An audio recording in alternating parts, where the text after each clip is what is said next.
Salut Chous, alors voilà, t'es venu de Mont-de-Marsan, mais pourquoi faire? Eh bien c'est en fait, je voulais une casquette Nvidia. Et ici ils les donnent, donc je trouvais ça sympa et voilà, j'ai pris ma voiture, fait 600 km pour une casquette.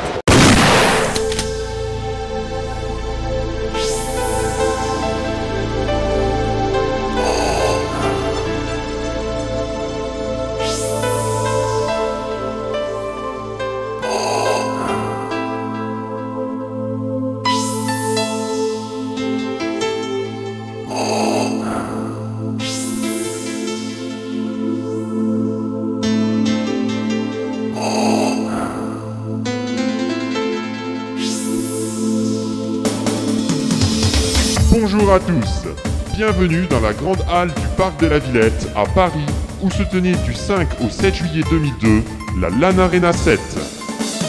L'événement a été organisé par la Ligue Arena et entièrement suivi par FMR TV. Il vient de San Diego en Californie. Je viens du sud-ouest, sur les Mestral Park. En sport de chambre, Poitiers.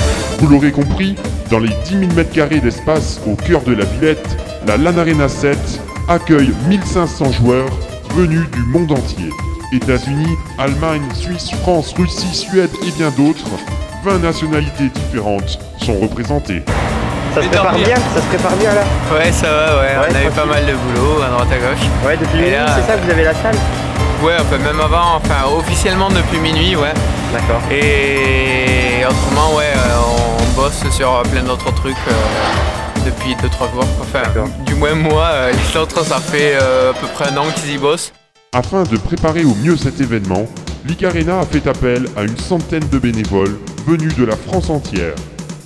La plupart des bénévoles présents font partie d'associations organisatrices de LAN, Nexen, Open LAN, la NatGame, Futurolan, Réseau France, FMR, TFC France et DOD France pour ne pas les citer.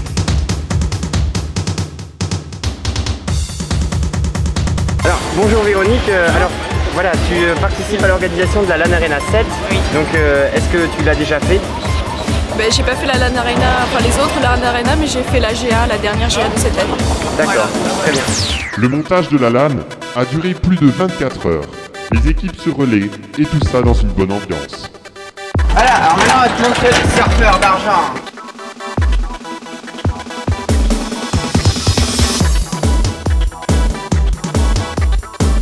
La LAN Arena n'accueille pas seulement 1500 joueurs, elle prépare également une salle de spectacle où seront joués et retransmis les plus beaux matchs de la compétition.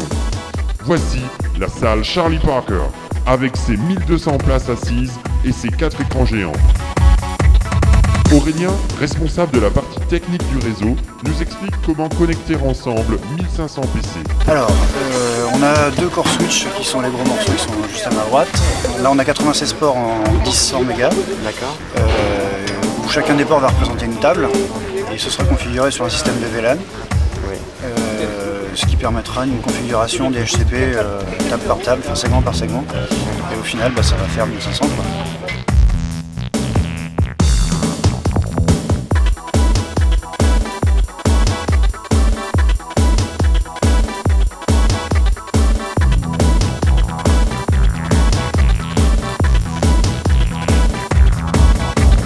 Il ne reste plus qu'à configurer le réseau. C'est là qu'interviennent Per et Erland.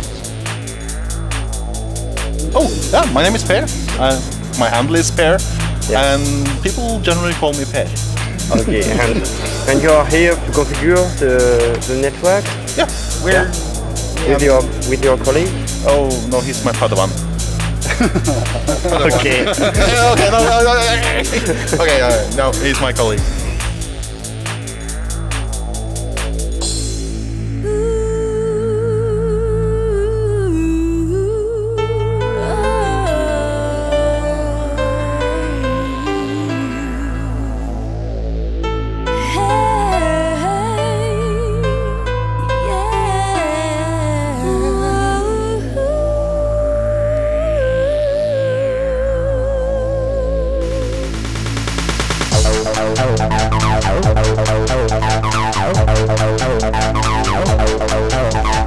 Adrien donne les dernières consignes aux hôtesses d'accueil et les illustre par un exemple concret. On est la team NT. C'est-à-dire Philippe. Alors, on donne à Philippe son bac. Oui. Rentrez dans la lane. Bravo, Philippe, il est premier. Merci. Bravo. Allez, allez, plus que 1499 joueurs. Bon courage. Alors le réseau Infogrames, c'est pour le sponsor Atari Infogrames qui puisse présenter lors de la LAN Arena 7 le Unreal Tournament 2003.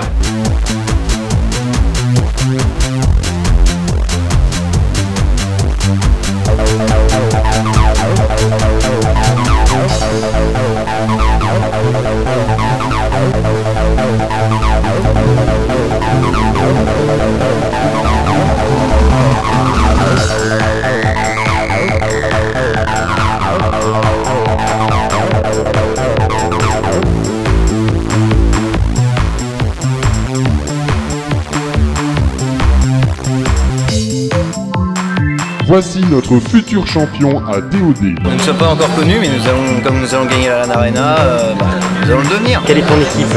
CP, JT, ça craint, putain. Et pendant ce temps-là, d'autres ne se font aucune illusion. Est-ce que tu penses que vous avez des chances de remporter au moins les poules? Non. Moi je suis hyper sincère, je ne pense pas. Si vous demandez aux Blue Web Girls pourquoi elles sont là, elles vous répondent. On est là pour le fun. Et Nvidia, ils sont là pourquoi?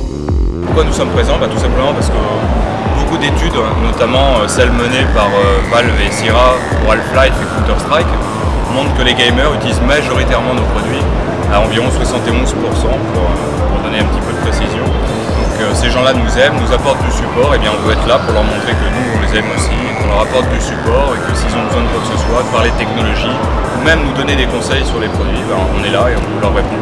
La LAN Arena 7 se caractérise également par un grand nombre de visiteurs qui ne sont pas forcément connaisseurs. Pourquoi es-tu venu à la LAN Arena 7? Par curiosité. J'avais lu dans le journal 20 minutes qu'il y avait quelque chose en ce moment et je trouve ça fabuleux qu'il y ait autant de machines réunies en même temps dans un même lieu et en même temps je comprends rien du tout. J'avais vraiment rien du tout.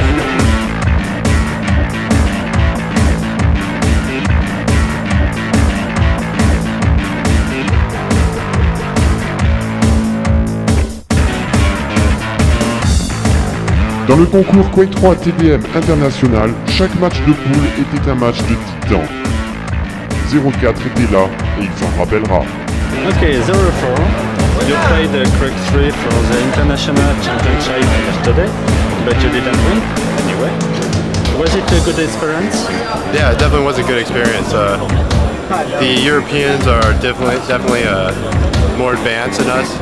They definitely put more time into their team games and work on their strategies and their tactics a lot more than we do in the States.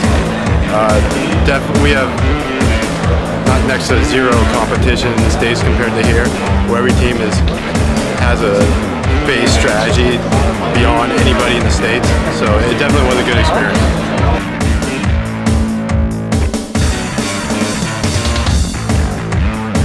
Voilà. Ça passe à la télé, alors je cherche une copine. Tous les utilisateurs ici sont des fans de tout ce qui est multimédia, de stockage, de jeux. Donc c'est une adéquation forte entre nos produits et leurs besoins. Et ça nous permet aussi également de communiquer sur des nouveaux produits. Par exemple, je peux vous montrer un produit assez novateur. On connaît tous le DVD 12 cm ou DVD. Là ici on présente un produit qui est DataPlay, donc qui fait à peu près la taille d'une pièce de 2 €, sur lequel on peut mettre 500 mégas. On peut faire en live le test, bien que la taille est identique. Donc 500 mégas de données en laboratoire, sachant qu'on monte en laboratoire déjà à 2 gigas. Le concept était de dire pour nous de sortir un produit fiable, petit, mobile et qui soit positionné à 100%. À Counter-Strike, le championnat international réunit 16 équipes. Voici les MTW, une équipe allemande qui est en pleine ascension.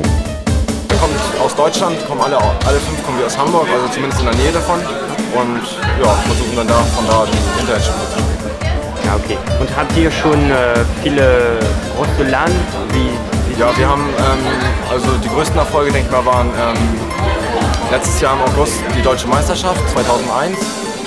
Dann später sind wir im Dezember nach Korea gefahren, das sind World Cyber Games. Da haben wir den 2. Platz belegt und zwischendrin gab es nochmal eine CPL, da haben wir den 5. Platz belegt, aber da wir ziemlich neu waren zu dem Zeitpunkt, unser Team gab es ja erst seit der Deutschen Meisterschaft. Und wir haben einmal trainiert und haben die Deutsche Meisterschaft dann gewonnen. Und eine Woche später war die CPL in Berlin.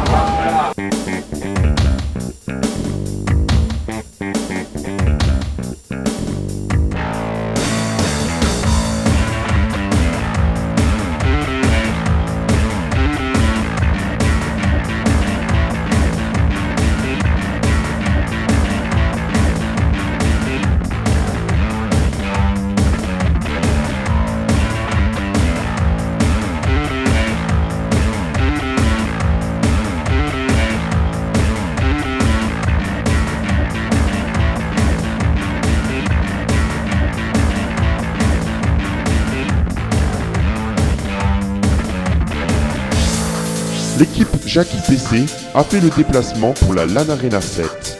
Elle est venue avec 5 de leurs plus belles réalisations afin de faire découvrir ou mieux comprendre ce qu'est le tuning PC.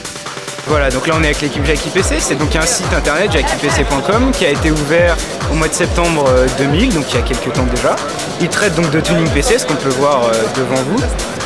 Le tuning PC a été inventé aux États-Unis il y a à peu près en 99, ensuite importé rapidement en Europe, en Australie, etc. Le tuning PC, c'est tout d'abord le changement de l'esthétique de l'extérieur du PC, c'est-à-dire peinture, on rajoute une vitre, on rajoute un néon, de la lumière, des ventilateurs. Pour débuter, il faut savoir un peu d'informatique, un peu d'électronique et puis surtout de la débrouille, c'est-à-dire savoir servir d'outil, quoi, d'être un peu bricoleur.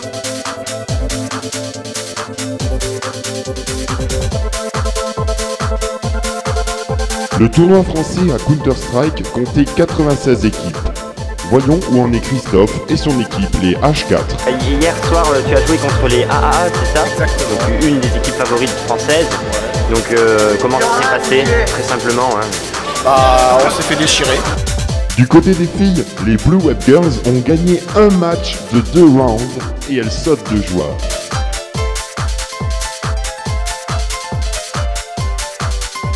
En revanche, l'équipe allemande, les Bad Girls, ont tout perdu, mais dans la bonne humeur. So Claudia, du hast verloren. Ja. Und ja, aber ich war.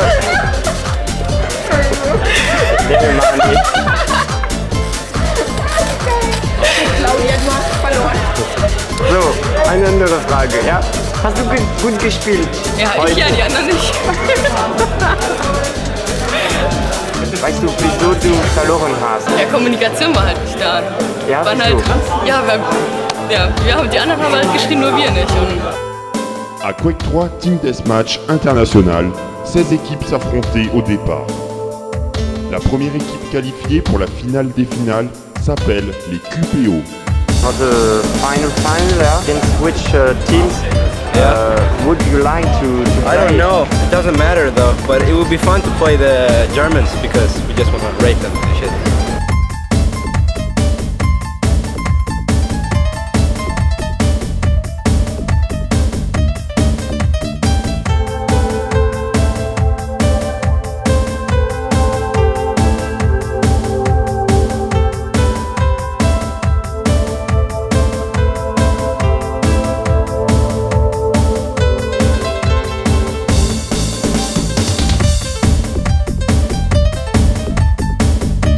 Là on est sur la LAN Arena pour présenter un petit peu la console pour ceux qui la connaissent pas encore très bien. Et puis sinon pour montrer un petit peu les performances, pour pouvoir faire découvrir au public éventuel les nouveautés qu'apporte la console.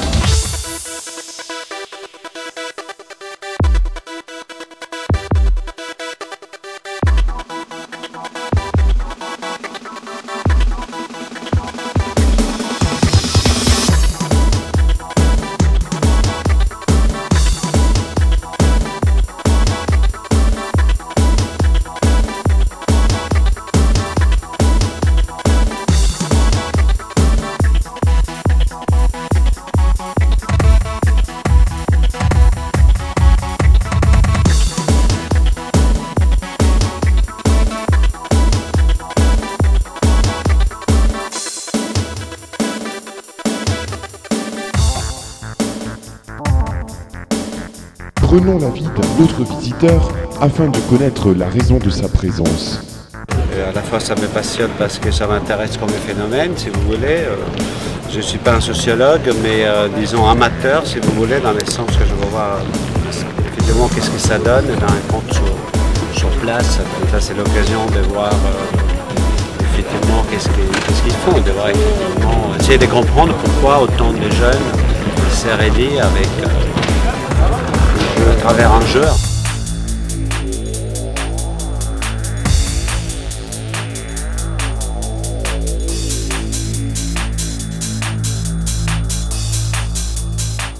Voyons où en est notre futur champion ADOD. Salut Igor, donc tu m'as dit que tu allais devenir célèbre. Ouais. Et, pourquoi tu deviens célèbre maintenant? Bah en fait on va remettre ça l'année prochaine parce qu'en fait disons que nos collègues allemands là-bas ils nous ont un petit peu battus en quart de finale. Bon ça ne devait pas se passer comme ça normalement.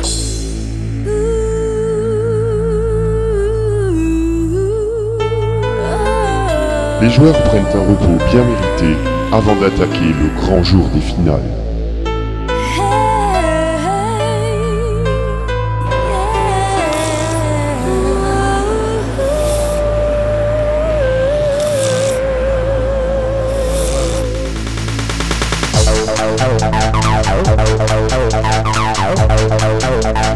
À Code 3 TBM, la finale opposera les QPO aux Zézu, deux équipes suédoises.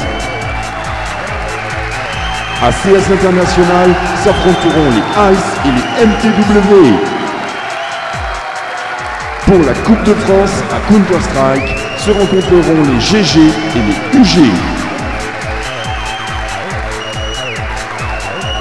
Et la finale des filles opposera les L-Team au TRC.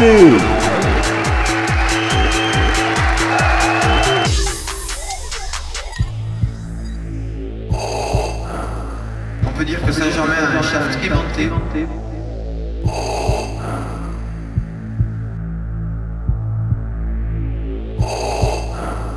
Un demi-pixel, il a quand même réussi à passer dans l'oreille.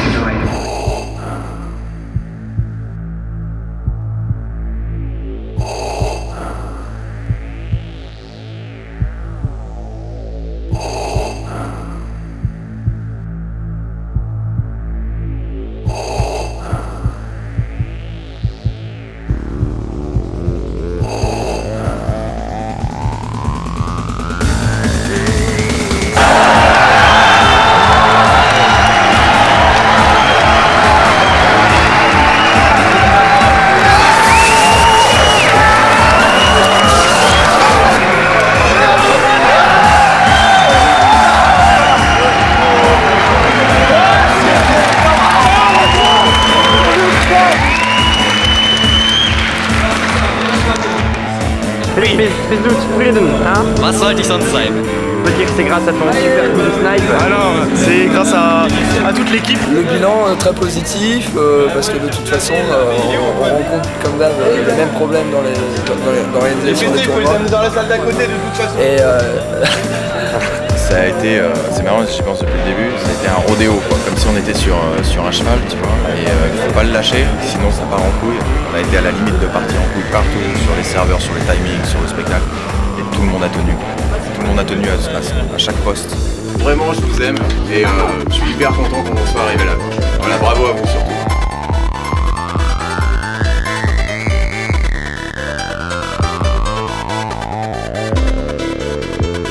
Very good.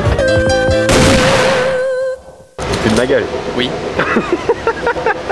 Non, c'est parce qu'en fait la FMR on est partenaire avec Ligue Arena et LAN Arena pour qu'ils nous prêtent des Switch. Et donc en contrepartie, je viens avec toute l'équipe FMR arbitrer. D'accord, mais ils vous prêtent des Switch pourquoi? Pour quel événement? Ah, tu es pas au courant? Ah non? Ah, c'est une toute petite LAN à Mont-de-Marsan du 8 au 18 août. C'est la Marathon LAN. Je peux pas le dire. Hein. Vous étiez sur FMR TV.